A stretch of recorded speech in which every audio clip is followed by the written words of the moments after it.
Hey guys, এইখন হ'ল ইপোষ্ট machine আৰু চাওক যিসকলৰ নতুনকৈ কাৰ্ড হৈছে আৰু নতুনকৈ কাৰ্ড হোৱা সকলৰ কিন্তু কাৰ্ড নম্বৰ নাথাকে আৰু অফিচৰ পৰা ফোন কৰি কৈছে ডিলাৰ তাতে গৈ ফিংগাৰটো দিব লাগে। তো আমি সেই অনুসাৰে মেচিনখন লগইন কৰি লৈছোঁ আৰু চাওক আধাৰ সাৰ্ভিস তো আধাৰ সাৰ্ভিস ওকে মাৰিলোঁ চাওক বেনিফিচিয়াৰী তো ওকে মাৰাৰ পিছত এয়া হ'ল আধাৰ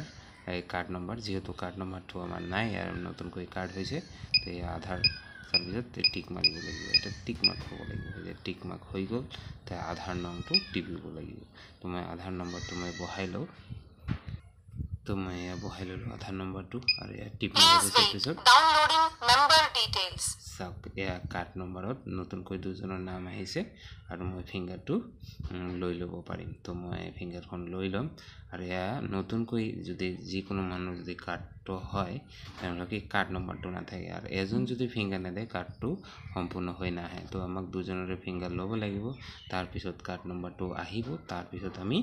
জালখন তুলিব পাৰিম যেতিয়া চৰকাৰে দিয়ে এতিয়া নতুনকৈ কাৰ্ড হলে আপোনালোকে যাই আধাৰ ভেৰিফিকেশ্যনত মই দেখাই দি আছোঁ আধাৰ ভেৰিফিকেশ্যনত টিপ কৰিলে